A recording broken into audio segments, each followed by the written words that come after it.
ojek pangkalan tersesat di dimensi lain di sini gitu. Itu pernah dengar, Bah? Memang waktu saya kecil memang dengar. Karena dulu memang belum banyak orang sih di sini, belum banyak rumah. Cuman setahu saya cuma 5 rumah kalau nggak salah mah. Dulu di sini cuma 5 rumah. Iya, di sana tuh. Kalau Ki Sauri sendiri pernah dengar, Bah? Pernah dengar. Pak Sauri itu memang dulunya pernah Kuncen di sini. Jadi Kuncen sebelum Abah Yoyo? Belum. Jauh. Kan dulu itu memang Banyak juga beredar di luar sana katanya di sini dijadikan tempat pesugihan. Itu beritanya bener apa enggak, Bah? Makanya si Aini luar biasa. Dia sudah ke laut, ke gunung. Karena korelasinya itu begitu, keseimbangan.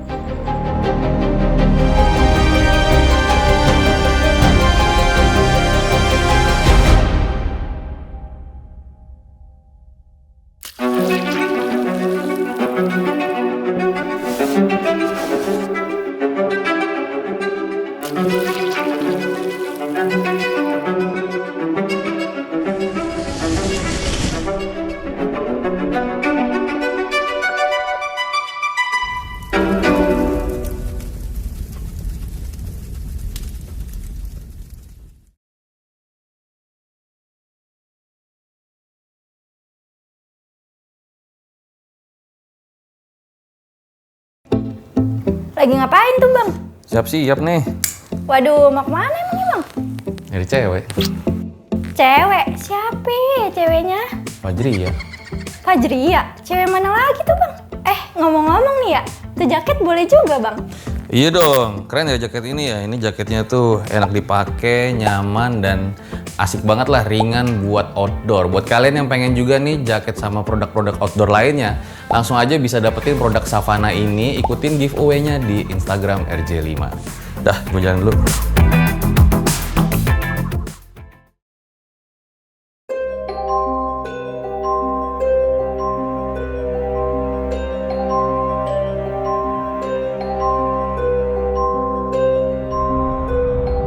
Kembali lagi bersama gue Fajar Aditya. Jadi guys, kemarin itu banyak banget katanya yang bilang, Bang Fajar kok jarang nepatin janji sih gitu. Mana nih Bang Fajar udah 10.000 komen tapi janjinya nggak ditepatin gitu loh. Emangnya gue cewek-cewek PHP kayak kalian? Nah makanya karena kemarin gue udah janji sama kalian dan juga ingin mengungkap juga sih sebetulnya apa sih hubungan antara leluhurnya Aini dengan Pulau Majeti dan sebetulnya siapa itu Fajria. Makanya gue berencana untuk langsung pergi ke Pulau Majeti. Sebenarnya ada apa di Pulau Majeti? Kenapa sih kalau di berita itu banyak yang bilang, kalau kalian baca di internet tuh, katanya Pulau Majeti itu tempat yang menyeramkan. Apa betul demikian? Langsung aja ikutin perjalanan gue kali ini. Kalau kalian suka boleh banget 20.000 komen di bawah.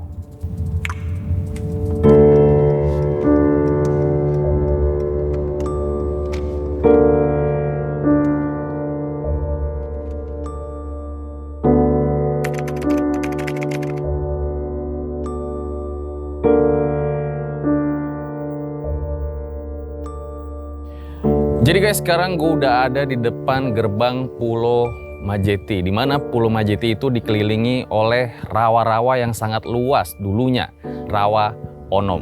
Rawa Onom ini sering diartikan sebagai rawa dedemit atau siluman. Ada satu versi yang beredar, kisah dari masyarakat, di mana jadi dulu Pulau Majeti ini adalah pusat dari kerajaan Onom. Onom sendiri dipercaya sebagai makhluk halus atau siluman di mana dia bisa memberi kekuatan bagi seseorang yang memanggilnya. Dulu, kerajaan ini dipimpin oleh Prabu Selangkuning dan juga Ratu Gandawati. Nah, kalau kita bicara legendanya, nanti juga bakal ada nih orang terpercaya yang bisa kita tanya mengenai kisah legenda Pulau Majeti. Hari ini gue juga ditemenin sama ayahnya dari Aini. Langsung aja kita panggil. Dengan Om. Gimana Pak? Sehat? Wah, nih. Nih, makasih Om udah datang nemenin saya ke Pulau Majeti ya. Mantap. Ngomong-ngomong Om sering kesini sama Aini? Sebetulnya Om tuh gak sering kesini ya, cuman emang leluhur Om tuh dari sini. Cuman pernah kesini itu waktu Om tuh masih muda, usia 20 tahun pernah kesini. Nah, setelah itu ya enggak lah gitu. Mungkin karena ada aktivitas kerja di Bandung lah gitu. Nah kesini kemarin waktu Aini punya cerita. Gitu waktu itu datang mencoba mengunjungi Pak Yoyo tuh, kita bincang-bincang silaturahmi, ini gimana ini kabarnya. Nah setelah itu kita pulang. Nah itu Pak Yoyo ngasih informasi tuh, katanya nanti pas bulan Muharram tanggal 7, ya kalian datanglah ke sini. Itu katanya ada acara buat bumi, hajat bumi lah gitu. Nah setelah itu kita pulang aja. Saya baca juga diadakan setahun sekali acara hajat bumi di sini ya. Betul, betul. Oke. Ya untuk selanjutnya mungkin nanti Pak Yoyo yang lebih tahu Ya, hal Pak seperti Yoyo itu. ini kuncennya kalau nggak salah Kuncen ya. di sini gitu. Nah Pak, setelah podcast, Aini itu kembali muntah darah tidak sih? Kalau muntah darah secara banyak itu enggak, cuman dia bilang, "Pak, katanya aku harus ke laut nih." Gitu. Kayaknya aku tuh nggak bisa pergi. Tapi kalau bisa Papa teh mencoba untuk tawasul lah, untuk meminimalisir apa tuh hal yang keluar dari ini. Nah, kita bertiga sama Kiki sama ini tawasul lah di atas dak genteng gitu bareng-bareng Aini lah. Supaya tawasul ini bisa meminimalisir tuh keluarnya darah Aini gitu. Ya, Tapi ini tetap lebih masih tenang. keluar ya berarti? Masih keluar, tapi nggak banyak gitu. Udah ke berapa pantai itu Pak setelah dari podcast RJL? Kayaknya tuh belum pernah ke pantai sih, belum pernah ke pantai. Cuma dia mungkin di rumah aja dulu lah. Gitu. Nah setelah itu mah udah kita kalau dia pengen ke pantai ya kita mencoba untuk pakai tawasul aja gitu. Untuk menyelaraskan keseimbangan ini juga. Nah hubungan Bapak dengan Kisauri itu apa ya Pak? Kalau hubungan secara biologis itu kakek saya Kisauri itu, kalau Aini itu uyut lah gitu, cicitnya Kisauri nah gitu. Orang cerita katanya tuh Kisauri teh pernah jadi kuncen di Pulau Majeti ini. Nah tapi aktivitas nggak tahu Bapak juga karena itu cuman ada apa cerita dari orang tua tuh kamu harus ke Pulau Majeti. Nah pas seperti itu nggak digubris anggaplah itu cuma sekedar cerita aja. Tapi karena Aini punya cerita ya akhirnya datang ke sini gitu. Karena ceritanya itu ada kaitannya dengan Pulau Majeti Kisauri ini gitu. Nah, makanya guys, hari ini kita akan ngebahas ya sebetulnya apa sih hubungan dari Aini dengan Pulau Majeti. Nanti juga kita akan datangkan seorang yang memang bisa menjawab mengenai hal tersebut. Tapi sebelumnya kita akan ditemani oleh kuncen Pulau Majeti yaitu Abah Yoyo ya. Nanti untuk masuk ke dalam sebetulnya ada apa sih di dalam Pulau Majeti. Aku dulu, Seh. Bisa dulu Pak? Ya aku Siap. duluan ya. Oke. Siap. Yuk, makasih Pak. Ayo guys, kita ke atas dulu guys.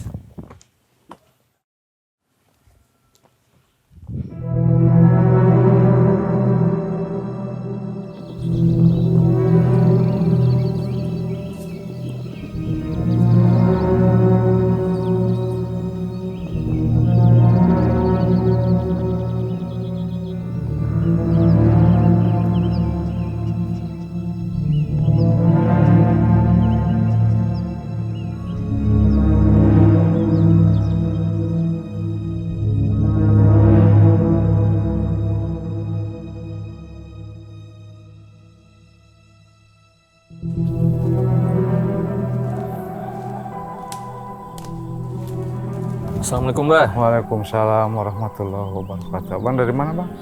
Dari Jakarta tadi Bah. Makasih nih udah datang nemenin buat masuk ke dalam Pulau Majeti ya. Abah Yoyo ini sebagai kuncen ya di sini? Iya. Sudah berapa tahun Bah? Kalau nggak salah 12 tahunan. 12 tahun jadi kuncen ya. Kalau boleh tahu tugas kuncen di Pulau Majeti itu seperti apa ya Bah? Bersih-bersih di tempat di sini. Terus bila mana ada tamu datang saya ngejajapin ke sini gitu aja. Oke, jadi ya yang mengurusi tempat inilah ya. Iya. Ini pohon kayaknya umurnya udah tua banget ya Bah? Udah tua saya ingat saya udah ada ini. Itu saya ingat saya. Dari zaman lahir udah ada? Udah ada itu. Akarnya juga ini ya, panjang-panjang ya. Iya.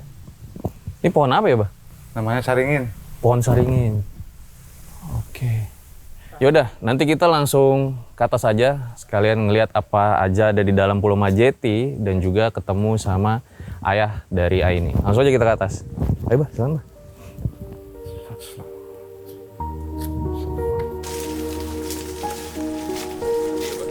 Biasanya sehari berapa banyak orang di sini Bah? Jadi berdoa aja gitu.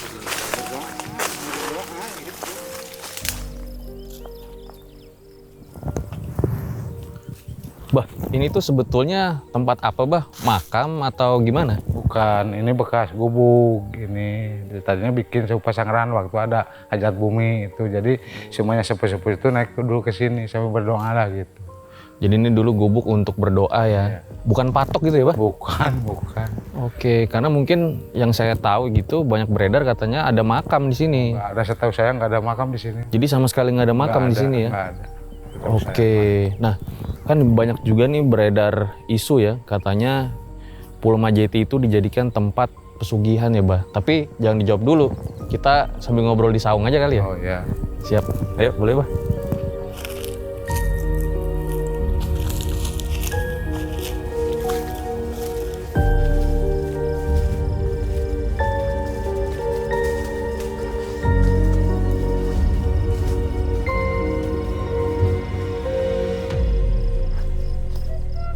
Ya, ternyata guys, Pak Tony udah nunggu di saung ya, Pak.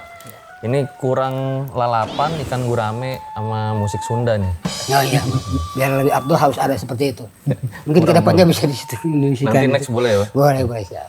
Nah, Abah Yoyo ya, ini kan sangat terkenal Pulau Majeti dengan kisah Prabu Selang Kuning dan juga Ratu Gandawati ya. Ya. Boleh diceritakan nggak sih kisah itu seperti apa? Masalah kisah itu saya sebenarnya nggak tahu ya. Cuman gini, pas saya waktu kecil itu ikut ke sini, pas bikin sesaji kan dulu mah bikin sesaji kalau ada orang tamu teh kan kuncen teh. Nah habis itu langsung kalau bahasa Sunda mah ngatur ke pangabati sang putih sapulukan khususnya kayak Ibu Ratu Gandawati Kang Garwa Prabu Selang Kuning Sumanana banyak pokoknya sama Mas Buga, Mas Baga, Mas Sampung macam itu. Saya tahu saya dari kuncen yang dulu gitu. Oke, mungkin bisa ditranslate Pak. Jadi Tadi gini. maksudnya gimana? Konon cerita waktu ketika Mbah Kuncen Payo ini waktu kecil suka ada apa tuh persembahan kasih sajen gitu bikin itu suatu bentuk syukuran atau persembahan terhadap sesuatu yang ada di sini seperti Prabu Selang Kuning sama Ibu Ratu Gandawati dan lain-lainnya itu seperti itulah. Jadi memang kisah turun temurun ya bagi warga sini. Dulu tuh ada kerajaan di mana pemimpinnya ya mereka berdua ya yang membuat kerajaan itu jadi aman, makmur, sejahtera gitu ya. Iya betul. Kalau misalnya saya pernah baca gitu di berita ya, katanya tempat ini tuh tempat yang angker. Bahkan pernah ada kisah ojol, bukan ojol ya, ojek pangkalan tersesat di dimensi lain di sini gitu. Itu pernah dengar, Bah? Memang waktu saya kecil memang dengar. Karena dulu memang belum banyak orang sih di sini, belum banyak rumah. Cuman setahu saya cuma 5 rumah kalau nggak salah mah. Dulu di sini cuma 5 rumah. Iya di sana tuh Blok Putih namanya di sana. Pas ke sini juga belum ada jalan, saya ingat saya mah. Cuma jalan setapak dulu mah. Nggak bisa masuk mobil, cuman motor juga kalau dikasih hujan mah udah nggak bisa jalan. Nah habis itu ada ojek bawa muatan dari tempat Banjar tuh katanya pas datang ke sini dilihat ke belakang nggak ada itu ngedengar dulu waktu saya kecil. Jadi pas di penumpangnya nggak ada hilang. Itu Gitu. Tapi dia nggak tersesat ke dimensi lain. Nah, jadi seperti itulah singkat cerita gitu. Oke. Tapi pernah dengar nggak sih, Bah, cerita-cerita horor lain yang di sini gitu? nah, memang sih dulu mah masih belum ramai mah. Memang kalau malam Jumat Kliwon kan kadang-kadang ada kelihatan kayak apa di sini teh gitu. Kelihatan apa tuh, Bah? Ya, seperti yang enggak lah gitu, yang matanya gede gitu dulu mah gitu. Cuman saya mah nggak pernah datang ke sini, cuman kata orang tua tuh lihat katanya di Pulau Majeti tuh ada apa tuh sampai bersinar jauh katanya gitu. Iya. Nah, kalau Ki Sauri sendiri pernah dengar, Bah? Pernah dengar. Yang Abah tahu tentang Ki Sauri itu seperti apa? Pas sahur itu memang dulunya pernah kuncen di sini gitu, kuncen di Pulau Majeti. Jadi kuncen sebelum Abah Yoyo? Belum. Jauh? Kan dulu itu memang seingat saya ya, 1 Bah Empud, 2 Pak Umod, 3 Pak Sauri, 4 Mang Kos, Mang Ruswa kan dulu mah seingat saya mah. Nah pas itu dulu memang nggak pakai SK lah. Dulu mah cuman kemana mau ke Sanghyang bisa ngejajapin ke Sanghyang, mau ke Pulau Majeti bisa ngejajapin ke Pulau Majeti, dulu mah kayak gitu. Jadi saya nggak bisa ditentukan bahwa si Asibanya yang ada di Pulau Majeti sebagai kuncen gitu. Tapi pernah ketemu nggak sama Ki Sauri? Pernah ketemu? Udah tahu dulu waktu hidup mah gitu. Oh. Momen apa sih paling nggak bisa dilupain nih Abah Yoyo pas ketemu sama Ki Sauri? Menerima saya mah karena wiwitan kan. Itu pertama lah gitu, setahu saya gitu. Maksudnya wiwitan gimana? Yang Awal. dahulu. Gitu. Awal ingat saya Awal. gitu. Heeh. Jadi intinya kieu Pak Yo. Jadi anu yang paling tidak terlupakan tuh naon jeung Aki Sauri itu dulu. Kejadian naon lah gitu atau bantu Aki Sauri gimana gitu. Nah, cuman itu bawa sesaji gitu gini. Jadi dia tuh suka ngebantu bawa Kadang-kadang kan sejajan. dulu mau pakai mancung lah, mancung kalapan yang kan biasa di suitan gitu, yang di suitan tentu di ancamkan ke minyak tanah dibakar buat bakar menyan dulu mah gitu. Jadi ceritanya gini, dulu itu suka ngebantu Abah Sauri untuk membakar menyan, yang menyan itu Sama dibakar orang tua saya. sama dulu. orang tuanya Pak Yoyo dulu di sana gitu. Jadi si kelapa tuh dikuliti, dibuang airnya untuk bakar menyan. Nah, yang bawahnya suka Pak Yoyo ini gitu. Dulu acara hajat bumi di sini ya. Sebelum Pak Yoyo. Belum ada. Belum ada ya? Belum. Baru 5 tahun kalau nggak salah mah hajat bumi. Oh, itu zaman dulu ya. Iya. Oke. Itu waktu Pak Yoyo waktu kecil itu gitu. Banyak juga beredar di luar sana katanya di sini dijadikan tempat pesugihan. Itu beritanya bener apa enggak, Bah? Masalah sugih mah kudu usaha. Ini mah gini ya silahkan bila mana ada tamu ke saya ya. Bilangnya gini, Pak, ini saya lagi kelilit utang, katanya saya pengen sukses, pengen kesugihan dari Paramat Pulau Majeti. Saya nggak bisa menerangkan, tapi kalau mau nyarat ya silahkan, karena masalah nyarat itu hukumnya kan wajib. Cuman cuma satunya yakin ke Allah, yakin ke diri, yakin karena syariat. Sebab segala macam juga kalau nggak dari doa Allah nggak bakalan jadi. Gitu. Jadi ya intinya ya harus usaha ya. Harus usaha. Sama berdoa sama Iya. Allah Subhanahu wa taala gitu. Nah itu, cuman cari syariat. Mudah-mudahan pulang dari sini ada hikmah dan Dari syariat ini maksudnya ziarah. Iya, jaro gitu. Oh, oke. Ziarah ke tempat leluhur gitu lah ya. Pokoknya setahu saya di sini biarin 7 hari 7 malam juga nggak ada yang bawa duit, nggak ada. Setahu saya mah gitu. Kayak gitu ya. Oke.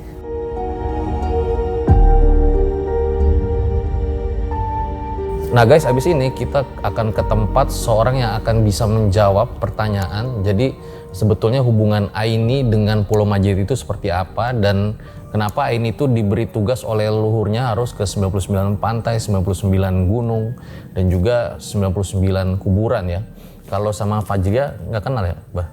Aja. Nggak kenal. Oke. Nah, nanti langsung aja ikutin terus karena jawabannya bakal ada di sini. Mari kita berangcut.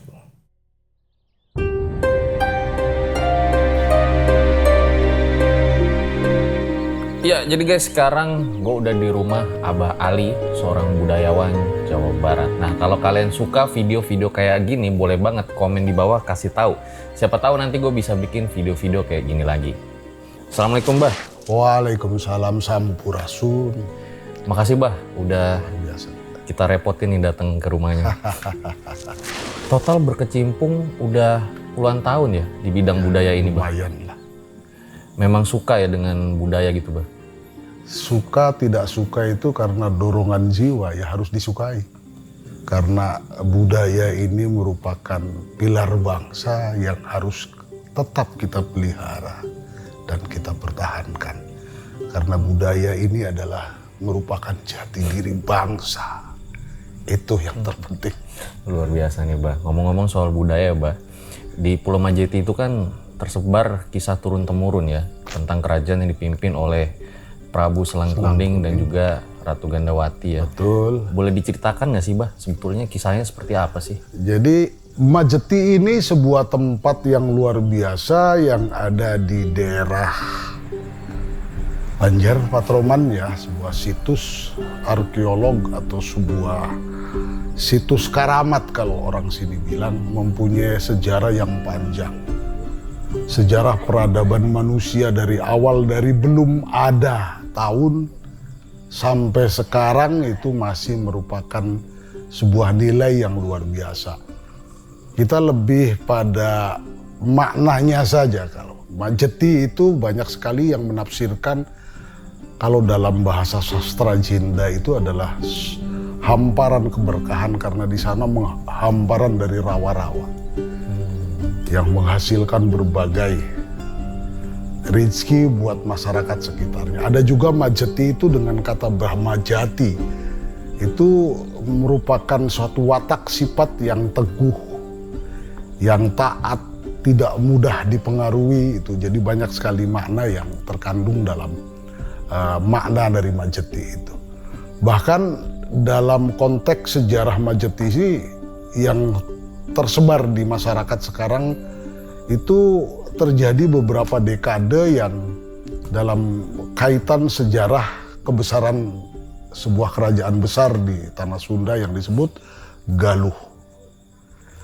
Jadi dalam cerita folklornya itu awalnya dari folklor karena cerita kerajaan di Pulau Majeti atau Rawa Pulau Majeti atau Rawa Onom itu dipimpin oleh Prabu Selangkuning dengan Ratu Gandawati itu berawal dari sebuah, pada masa itu yang konon katanya kan gitu, di Majeti ini dihuni oleh masyarakat atau bangsa-bangsa yang tidak kelihatan yang disebut bangsa Onom atau siluman. Oke. Jadi karena sering mengganggu aktivitas masyarakat di kerajaan Galuh, maka diutuslah seorang raja muda atau Prabu Arya Anom, Selangkuning itu tadi, Untuk melawan bangsa siluman siluman tadi. Setelah diberantas, ditaklukkan, maka Majeti ini malah berkembang lebih hebat daripada pusar kerajaan di Galuhnya sendiri. Pada masa itu sekitaran 1400, posisi kerajaan Galuh itu berada di daerah Kawali. Sebelah barat kalau dari Pulau Majeti itu, sebelah baratnya kalau nggak salah itu, arah ke barat utara. Jadi setelah itu yang konon katanya setelah lebih hebat, lebih maju, ada satu ketakutan. Ketakutan yang bagaimana? Takut ini nanti memberontak atau melawan Pusardaya. Oke. Maka terjadilah satu perseteruan, peperangan yang akhirnya masyarakat dan penghuni Pulau Majeti itu menghilang jadi Onom. Jadi, tapi tidak kalah justru menghilang jadi siluman. Kata silumannya sendiri sebenarnya masih kontroversi karena sebelum itu pada abad 7 abad sebelum itu, pada masa kebesaran Galuh abad ke-7 atau ke-6, bahkan sebenarnya sebelum berdirinya Galuh, di situ ada sebuah raja yang luar biasa yang disebut Suraliman Sakti atau Prabu Suleman Sakti, putra dari Prabu Kandiawan. Prabu nanti kesananya tuh ke Resi Guru Manikmaya.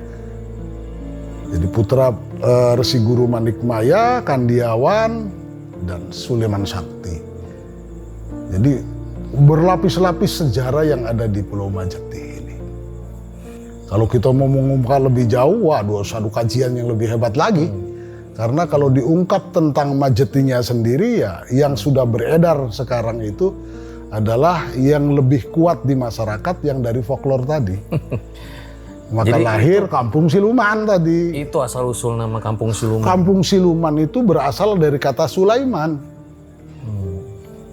Rajanya yang tadi ya? Raja yang tadi, bahkan sebagian daripada budayawan dulu sih menganggapnya disitulah Nabi Sulaiman. Versi yang lain nih? Versi yang lain ini, yang nanti bertemu Ratu Bilqis di Sabah. Oke. Ratu Sabah itu yang dalam konteks di kerajaan atau wilayah Nusantara ini ya Wonosobo. Tapi ada nggak sih Bah kayak peninggalan-peninggalan yang ditinggalkan sama kerajaan Onom tadi tuh? Kalau peninggalan secara fisik tidak ada. Oke. Paling juga ada peninggalan berbentuk artefak, berbentuk pusaka juga, itu lebih dominan peninggalan dari kerajaan Galuh. Gitu. Berarti memang tidak ada yang ditinggalkan gitu ya? Ada juga prasasti yang berbentuknya batuan-batuan menhir yang adanya di atas tebing-tebing sebelum ke Rawa Onom, sebelum dari ke Pulau Majeti, yang disebut Sumur Dalapan itu kelihatan. Karena di situ peradaban itu hebat, yang katanya juga lahirnya peradaban tulis menulis itu di situ. Yang disebut Aji Saka kan. Luar biasa. Tapi disebut juga pusat kerajaan itu ada di Pulau Majeti ya? Iya, Tempatnya Prabu Selangkuning dan Selang Ratu. Kuning dan Ratu Ganawati itu. Jadi makanya sampai hari ini banyak orang berziarah ke situ. Berziarah ke situ, bertafakur di situ. Bagian dari kita kalau masyarakat adat di Galuh ini melakukan sebuah tadabbur alam, menyatu dirinya dengan alam, dengan Mendoakan nenek moyang gitu. mendoakan nenek moyang, berzikir, bahkan ada yang nyeleneh juga katanya untuk supaya cepat kaya. Ini kan unik, betul nggak? Ya betul. Jadi di situ melakukan pesugihan juga, Bang? Bukan pesugihan, orang pengen kaya. Tapi betul nggak itu? Betul. Betulnya apa? Karena tadi makna Majeti itu menghamparnya satu keberkahan Allah. Terus betul ada yang kaya, ya ada yang kaya, ada yang miskin. Yang terpenting ke sana itu kita mau apa? Kita ke Pulau Majeti mau mendatangi leluhur tapi ketemunya iblis, ya iblis. Apalagi ke Pulau Majeti, ke Masjidil Haram aja orang berhaji. Niatnya sudah salah, sampai sana ya salah. Iya, Betul? Betul. Iya. Bah, itu kan kemarin juga sempat viral ya tentang Aini ya. Oh iya, si Aini itu yang katanya anak Bandung, yang juga dia punya terah bagus itu karena dia ada dulu kakeknya juga di situ kan dulu sebagai sesepuh. Kisauri. Kisauri itu boleh katakan tokoh yang saya lihat keturunan seorang ulama besar dan hebat itu ya. Makanya dia walaupun sudah menjadi sesepuh di sana, dia malah dia hijrah pindah, nggak mau di situ. Karena apa? Karena pengetahuannya yang hebat itu. Sehingga dia tidak mau, karena di situ kita akan berperang kalau kita di situ itu. Ya antara benar dan salahnya itu tipis sekali. Menyangkut tauhid nantinya itu. Maksudnya ini gimana, Bang? Benar. Jadi benar dan salah itu kalau kita tidak tajam, tidak, kalau cek orang Sunda mah tuh seket hati nak mah, tajam kita melihat apa, melihat bangsa, melihat makhluk yang ada di situ itu, ya kita bakal berbahaya sekali. Dan ketakutannya itu bukan ketakutan yang seperti Kisauri pergi dari situ, itu ketakutan pada anak cucunya nanti salah melangkahnya. Yang sebenarnya mah kalau tetap bertahan juga nggak jadi masalah. Yang tadi, yang penting pondasi imannya kuat. Ya kan gitu. Apa sih pondasi imannya? Bahwa sesungguhnya dimanapun kamu berada, ya pasti ketemu sebuah kekuasaan dan kebesaran Allah. Tapi Allah juga mengizinkan iblis untuk ikut berperan membelokkan manusia. Maksudnya ada perjanjian yang dilakukan Kisauri gitu? Bukan perjanjian sebenarnya mah. Kisauri tahu bahwa di situ tuh ada dua unsur kekuatan yang luar biasa. Oke. Kalau nanti adek nanyanya, kekuatan apa? Kekuatan kehidupan, kekuatan peradaban yang diturunkan oleh Allah. Apa itu kekuatannya? Betul, benar, dan salah. Yang selalu berdampingan. Iya, Bang. Jadi Kisauri itu kuncen di Pulau Majeti? Dulunya itu jadi sesepuh, jadi kuncen untuk orang-orang yang pengen ziarah ke situ. Dengan di samping ada semacam kekuatan lain yang mengejar-ngejar. Oke. Karena waktu itu masih zaman Belanda. Oh, ini zaman Belanda ya? Orang tuanya Kisauri juga di situ ada Ki Baraji, itu seorang pejuang kemerdekaan itu, yang di Pulau Majeti itu menjadi tempat satu persembunyian para pejuang. Karena untuk mencapai Pulau Majeti itu dulu harus pakai dayung, nggak sekarang ada jalan. Dulu rawa-rawa luas. Menarik sekali nih, Bah, ya, pembahasan tentang Pulau Majeti ini karena lekat dengan sejarah, budaya juga ya. Bah, ini kan kita ngomong kemarin Aini itu juga sempat viral gitu ya tentang Pulau Majeti, di mana disebut Aini itu diberi tugas oleh leluhurnya harus ke 99 pantai, 99 gunung, 99 kuburan. Nah, tanggapan Abah tuh seperti apa ya? Jadi begini, Aini ini memang punya DNA bagus dan anaknya cerdas. Kalau bahasanya Abah sih, anak ini bakal diprediksi punya energi yang bakal bisa mengayomi juga saudara-saudaranya, bahkan bisa jadi nanti ikut berperan dalam menentukan juga kemajuan bangsa. Artinya anak yang berpotensi, cerdas dan luar biasa. Tentang perjalanan dia itu sebenarnya perjalanan biasa-biasa aja kalau buat Abah sih. Begitu ya, Pak? Karena sebenarnya sih itu sebenarnya perjalanan pencarian jati diri yang sesungguhnya. Dan perjalanan jati diri itu karena seperti yang tadi ngobrol, bahwa sesungguhnya manusia ini dibekali menjadi sebuah reaktor yang luar biasa yang di dalamnya ada unsur energi negatif dan positif. Banyak sekali orang menafsirkan tentang leluhur. Bagaimana kalau di luhur atau leluhur itu sebenarnya di atas. Di atas sebelum kita disebut leluhur kan gitu, atau nenek moyang. Karena punya DNA bagus dan dia orangnya supel, bisa berkomunikasi juga dengan sesama, dan lebihnya lagi bisa berkomunikasi dengan semesta, dengan alam.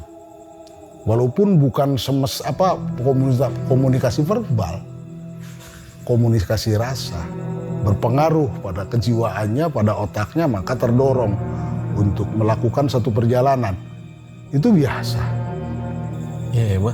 Jadi menurut Abah wajar saja ya untuk seorang melakukan perjalanan untuk mencari jati diri. Ya betul, karena ketika kita mengejar atau mencari jati diri kita, maka kita bakal ketemu dengan sesungguhnya kehidupan yang sejati.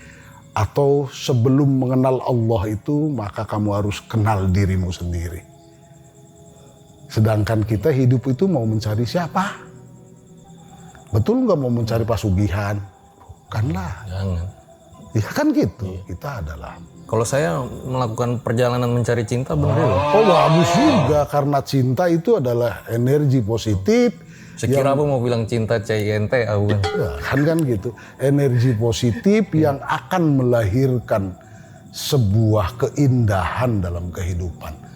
Makanya cinta itu abadi, bahwa cinta itu adalah Allah, bahwa cinta itu adalah Tuhan. Betul sih. Hah? Betul Betul setuju nggak? saya. Iya. Elemen penting dalam manusia Elemen itu penting cinta. dalam kehidupan itu salah adalah satunya ya. cinta, yang akan melahirkan kasih sayang, akan melahirkan turunannya itu adalah keselarasan. Makanya si Aini luar biasa, dia sudah ke laut, ke gunung, karena korelasinya itu begitu, keseimbangan. Yang kita cari di bumi ini adalah keseimbangan, keseimbangan semesta. Iya ya, kutub utara, kutub selatan. Ya iyalah. Positif, negatif. Negatif. Kiri, kanan. Dan tidak semua anak seperti Aini dikasih kelebihan dari Allah untuk melakukan perjalanan begitu, yang nantinya itu bermanfaat karena pengetahuan dia. Mungkin orang lain melihat Aini tersiksa, bahkan orang tuanya bingung, pasti itu. Tapi sebenarnya Aini sendiri happy. Justru kalau nggak pergi bisa gelisah. Iya, justru ketenangan dia pas pergi ya. Iya kan gitu. Jadi kita juga harus bisa cermat menilai, memahami sebuah perjalanan seseorang. Iya. Nah, itu dia guys. Mungkin kalian yang kemarin pada nanya-nanya, mungkin sekarang sedikit banyak udah bisa kejawab ya sama Abah Ali. Bah, ini mungkin pertanyaan terakhir nih, Bah. Kan di Pulau Majeti itu Abah memimpin ya upacara tiap tahun gitu ya, hajat bumi. Iya. Itu sebetulnya acara apa sih, Bah gitu? Mungkin milenial sama Gen Z Sebenarnya penasaran. begini, Abah ini bukan saja di Pulau Majeti, mungkin di situs-situs di Jawa Barat ini sering melakukan sebuah prosesi ritual adat atau budaya. Yang diantaranya adalah di Pulau Majeti yang di judulannya itu ngabumi. Karena ya tadi dari awal penafsiran tentang Majetinya itu sudah jelas, dan ngabumi ini kembali kita pada bersyukur kepada Allah yang melalui bumi. Apa? Karena bumi ini merupakan simbol dan asal muasal manusia. Ya kan gitu, yang setiap hari kita injak, kita cidui, kita beraki, tapi dia tidak pernah protes, ikhlas saja kan gitu. Maka kita kembali mencintai bumi ini dengan tatanan keselarasan alam yang diajarkan oleh para leluhur.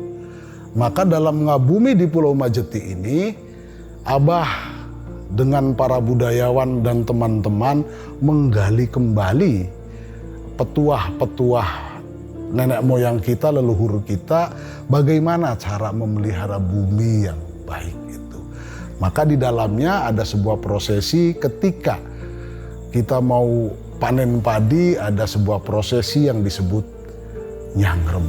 Nyangrem itu adalah tata krama kita pada makhluk Allah yang berbentuk pari, yang disimbolkan tradisi Nusantara ini sebagai dewi.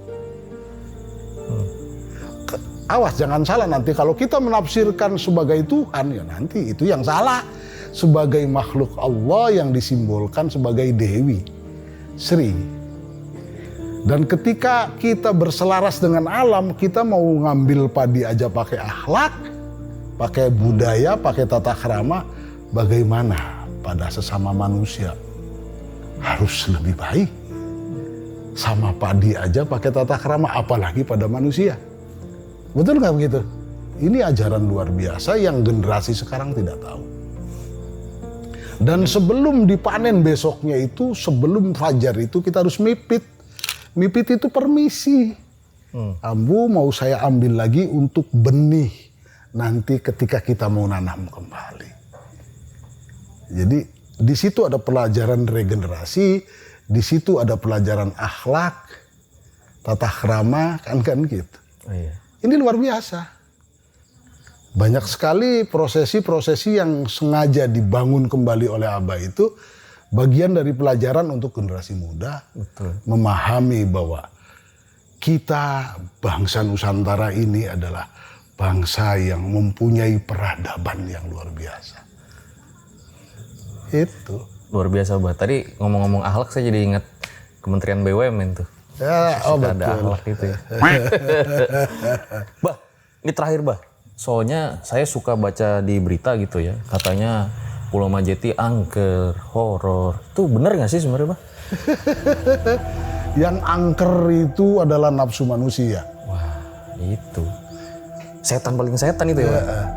Betul nggak? Betul tuh. Yang angker di bumi ini adalah diri kita. Ya kan gitu. Kalau menganggapnya itu orang nanti punya pemikiran di sana itu angker, maka otak kalian sudah diarahkan oleh setan dan pasti angker. Karena udah di mindsetnya. Di mindset. Sebenarnya kan sistem. Ya kan gitu. Seperti kita mengenal sesuatu yang taruhlah di Jawa Barat ini atau khususnya orang Galuh, orang Sunda ini kan ada sebuah contoh dalam sejarah bahwa kita punya raja yang hebat yang disebut Prabu Siliwangi. Betul nggak sih Prabu Siliwangi itu ada? Ada. Betul nggak itu gelar raja di Jawa Barat? Bukan gelar. Itu adalah sebuah sanjungan rakyat pada seorang raja yang bijak. Jadi enggak disematkan sebagai Prabu Siliwangi, enggak ada. Dan itu tidak ada di artefak juga. Tidak ada di buku-buku sejarah juga tidak ada. Jadi itu sanjungan pada seorang tokoh yang punya sifat welas asih. Karena Siliwangi adalah sistem. Siliwangi adalah sifat. Siliwangi adalah pandangan.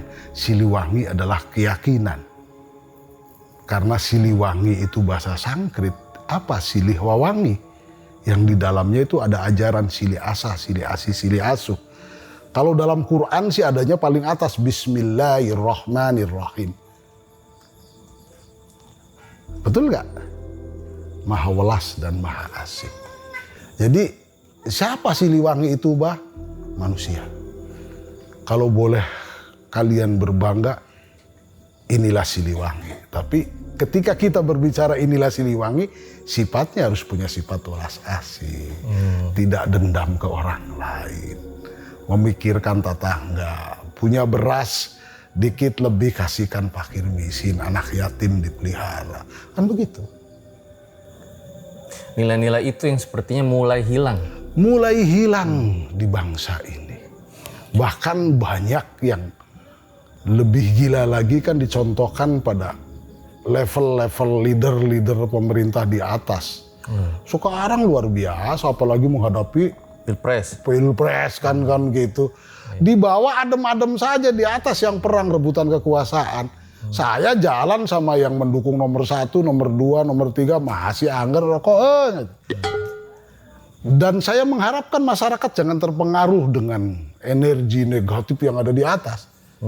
Karena tetap ada pilihan, tapi negeri ini harus damai. Karena kedamaian di negeri ini kalian bisa ketemu sama Abah. Oh iya. Enggak, betul nggak gitu? Benar. Kita nggak jangan terpengaruh. Gak duga ya bisa ketemu Abah ya. Ya iyalah. Oke kalau gitu Bah, nih makasih banyak ya udah memberikan sebuah wejangan nih buat kita semua ya.